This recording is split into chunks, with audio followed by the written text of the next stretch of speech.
Welcome to DIY Retro Video Gaming, and today we are doing our first video review, and we'll be doing it on the Kintaro SNES Raspberry Pi 3 case. So, I hope you enjoy. First, I want to show you the NES case with the Raspberry Pi 3 in it already. And so, as I said earlier, Kintaro changed the name from Old School Tools to Kintaro. So this is what the NES case looks like. Personally, this is my favorite case. It's very small. It does exactly what I need. It looks good. Original colors are very close to the NES. And also has an easy access point to the SD micro card. So here it is. And now we'll be going to the SNES new case. And as you can tell, the casing, the box for this is very nice. Did a great job of making the case, so it's beautiful, I think. So here we go. First time opening it, so here we go. So here it is. And it looks very sharp, I will say. Wow, this is pretty cool. Has a nice air vent down at the bottom. Sides for, your Ethernet and 4 USBs. In the back, audio out, HDMI and adapter. Some nice rubber feet at the bottom. And let's see what they gave us in the box. Okay, so they gave us a pretty cool sticker right here. And then they gave us some very cool stickers. Wow, sweet.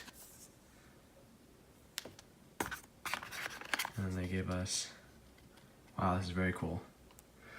So now I'm gonna open this up. Let's see.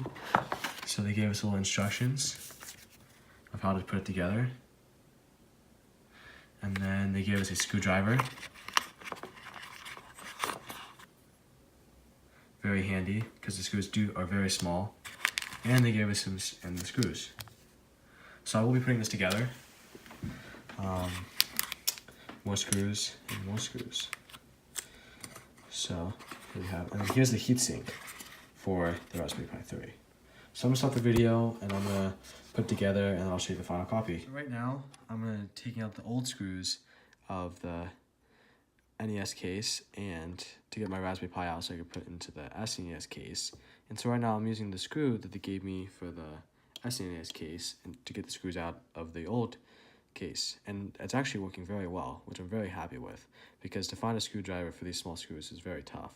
However, this screw does the job. So in actuality, the last 2 screws were very difficult to get out with this screwdriver. Nothing against the screwdriver. I just think when I put in the screws, I put them in a little too hard. However, if you go with a little bigger screwdriver, it does the job. So now I'm going to take out my old Raspberry Pi and place the new case right next to it. And I'm going to place the new Raspberry Pi into the new case. A nice fit. Now I'm going to take the heatsink and I'm going to place it right on top. There we go. And then let's see what the instructions say. So I read the instructions, and the first thing it told me to was to put the Raspberry Pi down first, then the heatsink, and then these 2 screws in slot 1 and slot 2. They tell you on the box to give you 6 screws. However, it comes with 8 screws. And the one notice I have noticed is there is a smaller, a fatter head with smaller, and there's a same head with a longer end. So I tested these 2 screws out in slot 1 and 2, and they did not work well. So I'm going to put these longer ones in, a little longer end, and see how this works out.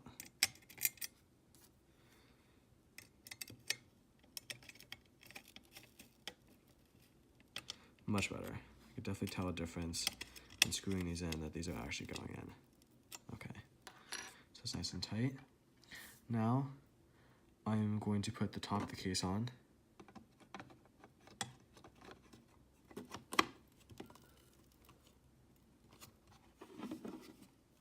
Like so. There we go. Clap. And should clap, however it's not. Should probably go in with these little small screws. So now I'm gonna take these small 4 screws and place it into these 4 slots. 1, 2, 3, and 4. So I just finished putting this 4 small screws in. Very easy to put in. The only note I would say that the screws are very small, so be careful so that you don't lose them out of your hand. Overall, I mean, a very clean, tight fit going around. The only thing I would notice is this has a little gap. But other than that, a very solid, tight fit all the way around. Excellent job. The detail, very nice, extremely smooth on the top. A great detail up here. It's just a great case overall, and I'm excited to use it. So that's it. If you want to check out the full review, check out DIYRetroVideoGaming.wordpress.com for the rest of the review. I'll put that link in the bio, so check it out. Thank you for watching, and good job to Kentaro, and that's it.